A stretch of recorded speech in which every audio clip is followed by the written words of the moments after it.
Bien plus qu'une victoire, une communion entre les joueurs algériens. Invaincus depuis le début de la compétition, l'Algérie parachève son parcours sans faute par une victoire en finale. Sa dernière victime se nomme le Sénégal, déjà battu lors de la deuxième journée de la phase de poule. Après un bon début, les Fennecs se montrent conquérants dans le sillage de Bagdad Boudneja, précis. Ce ballon qui est au fond, Bounedjah, Sané de retour, manqué, et c'est le but. L'Algérie mène 1-0. La frappe de l'attaquant d'Al Saad est détournée par Salif Sané qui a le pied malheureux pour concéder le but algérien après seulement 2 minutes de jeu. C'est le but le plus rapide du tournoi. Sans être souverain dans le jeu, les Lions s'offrent également des occasions de but, mais la frappe d'Ismaïl Assar ne trouve pas le cadre. Quoique logiquement menés, les Sénégalais sont bien meilleurs en seconde période. Les Lions auraient pu bénéficier d'un pénalty à l'heure de jeu, mais l'arbitre camerounais Alioune Cissé n'accorde pas la sentence après l'examen de la vidéo assistance. Malgré les velléités offensives des Sénégalais, le score en reste là. 1-0. L'Algérie assure l'essentiel et s'offre une deuxième couronne continentale après 29 ans d'attente.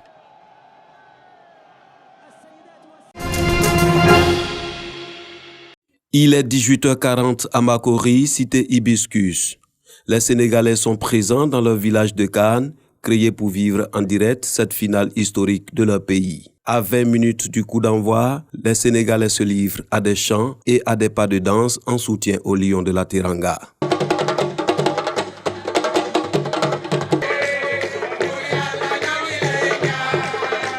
Il est 19h quand l'arbitre camerounais Alioum donne le coup de sifflet qui marque le début de la finale de la Coupe d'Afrique des Nations entre le Sénégal et l'Algérie. La joie et l'assurance sont au rendez-vous chez les supporters des Lions de la Teranga. Des sentiments qui vont se transformer en désespoir après 2 minutes de jeu. L'Algérie ouvre le score avec un but de Bounedjah. Ouais, mais on ne comprend pas le but là même. Parce que le goal là pensait que c'est hors-jeu. Il n'a rien vu dedans. Vous avez vu comment les Algériens ont joué? Ils ont marqué, maintenant ils font défense en ligne. Mais c'est par là qu'on va les gagner, Inch'Allah. Si la victoire est officielle, on va fêter, Inch'Allah. On va fêter avec nos parents ivoiriens. Parce que toute la Côte d'Ivoire supporte le Sénégal. Comme patiente, on n'est pas découragé. Le Sénégal va l'emporter, Inch'Allah. Nous connaissons le football depuis petit, donc on regarde. À la 62e minute, l'arbitre signale une faute de main du joueur algérien Guedioura dans la surface de réparation. Un penalty qui sera annulé après visionnage de l'assistant vidéo. Après 90 minutes de jeu, le score reste inchangé. 1-0 en faveur de l'Algérie. Le Sénégal sort vaincu de la finale de la CAN 2019. Mais félicitations aux Lions aussi. Ils ont fait leur peu qu'ils peuvent faire. Malheureusement, ça n'a pas été de notre côté. C'est la loi du sport. Dieu a fait que c'est l'Algérie. Pas de parole, pas de rien. Que Dieu nous aide. Perdu l'arme, mais on n'a pas perdu la guerre. Seulement les enfants n'ont qu'à se retrouver encore pour aller encore un peu plus loin. J'espère vraiment que ce couple-là n'était pas destiné à nous. C'est la volonté de Dieu. L'Algérie remonte sur le toit de l'Afrique après 29 ans d'attente depuis sa dernière victoire en 1990. Le Sénégal, lui, observe son 2e échec en finale de la Coupe d'Afrique des Nations après sa défaite en 2002 contre le Cameroun.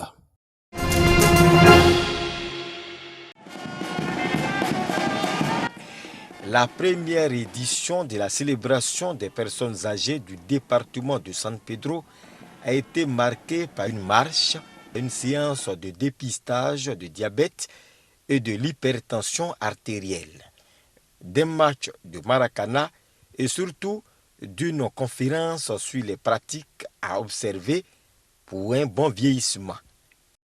Que ce soit des personnes qui aient eu des activités ou pas, mais les personnes qui sont au-delà de 60 ans, nous les considérons comme personnes âgées et nous pensons que ces personnes-là ne sont pas oubliées de l'État de Côte d'Ivoire. Ce que je peux dire aux personnes du troisième âge, c'est que c'est vraiment de beaucoup prendre soin de leur hygiène corporelle. Et quand on parle d'hygiène corporelle, tout de suite on a parlé de l'hygiène alimentaire. Il y a des aliments qui sont conseillés pour chaque type d'âge. Il faudrait que les personnes âgées puissent prendre conseil auprès des diététiciens pour savoir qu'est-ce qu'elles doivent manger pour maintenir leur corps.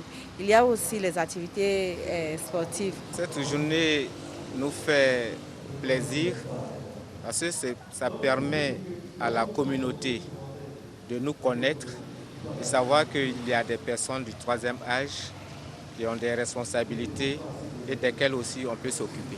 Nous sollicitons des centres d'accueil, un centre d'hébergement, pas comme les asiles, mais là où la personne du troisième âge peut se retrouver pour faire des recherches, pour échanger, pour faire du sport, pour maintenir son rythme de vie et une bonne longévité de vie aussi.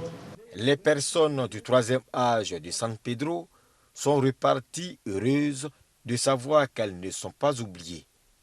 Une journée qu'elles souhaitent célébrer chaque année.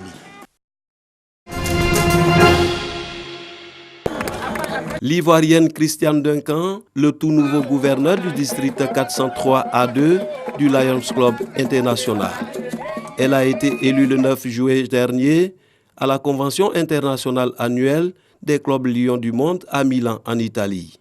Désormais patronne des associations des Lions de Côte d'Ivoire, du Togo, du Libéria et de la Sierra Leone, Christiane Duncan se doit de relever de grands défis. Restaurer, élever, à renvoyer encore plus haut notre district, notamment dans l'accroissement des effectifs, dans le renforcement des capacités opérationnelles des Lions, aussi à travers des œuvres d'envergure, afin que les Lions ne soient pas cloisonnés, que nous puissions faire des œuvres avec plusieurs clubs et puis même pourquoi pas avec d'autres clubs services. Et nous allons nous mettre à la tâche pour que nous créions suffisamment de clubs. Nous recrutons des Lions qui ont du talent, qui pourront apporter un plus. Christiane Duncan, gouverneur du district 403A2, entend compter sur l'ensemble des clubs Lions de Côte d'Ivoire afin de réussir sa mission au cours de son mandat qui va durer 1 an. Nous avons 5 axes d'intervention. Donc, il y a le cancer infantile, il y a le diabète, l'environnement, la lutte contre la faim et puis la vue. Donc, effectivement, nous allons poursuivre nos actions en faveur des enfants. Nous allons aussi essayer d'avoir un environnement sain. Moi, je donne les grandes lignes et ce sont les clubs, ce sont les Lions qui vont s'exécuter. Avec plus de 1,4 million de membres, le Lions Club International est l'une des plus grandes organisations au monde qui œuvre pour le bien-être social et sanitaire des populations vulnérables.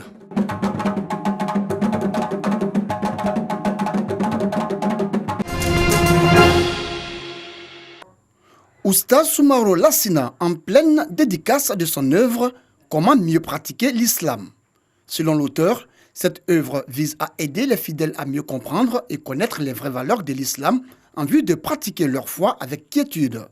Oustaz Soumaoro Lassina, enseignant, formateur et conférencier dans les milieux scolaires, universitaires et communautaires, entend à travers ses écrits sensibiliser l'ensemble de la communauté musulmane sur l'importance des 5 piliers de l'islam: l'attestation de foi, la prière, la zakat, l'aumône obligatoire, le jeûne et le pèlerinage à la Mecque. Chaque fois que je dispensais des cours, je me rendais compte que les mêmes problèmes avec les mêmes générations réapparaissaient. Donc je me suis dit que je ne peux pas avoir l'opportunité d'enseigner tout le monde, mais comme on le dit, la parole passe, l'écrit reste. Donc je me suis dit qu'il est important pour moi de mettre une œuvre à la disposition de la communauté musulmane. La dédicace de son deuxième ouvrage s'est faite à la mosquée Maou, située à Angré dans la commune de Cocody, en présence de nombreux guides religieux, prédicateurs et fidèles musulmans. Tous félicitent et encouragent l'auteur pour la qualité de son œuvre. Cette connaissance de notre Dieu à travers les écrits de l'imam Soumaoro, je dirais que c'est un cadeau pour ceux qui pratiquent cette foi. On n'a pas l'habitude de confiner souvent nos enseignements dans les écrits. Et donc aujourd'hui, offrir quelque chose de bien écrit, quelque chose qui permettra aux fidèles de l'islam de mieux pratiquer leur foi, je ne peux dire que bienvenue à cette œuvre-là. Ce livre est le bienvenu parce que ça permet encore de mieux connaître l'islam et de mieux la pratiquer et de mieux s'instruire là-dedans. Que chacun se procure de ce livre, de mettre en pratique ce que l'orateur a mis dedans.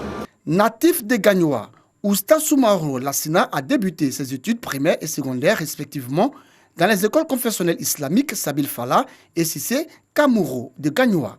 Après 3 ans d'études à l'école supérieure à l'Ulbaïte, il rejoint en 2004 l'université Al-Haha, au Caire, en Égypte. Diplômé en droit comparé, la charia et le droit positif, il revient en Côte d'Ivoire en 2014 pour se mettre à la disposition de sa communauté.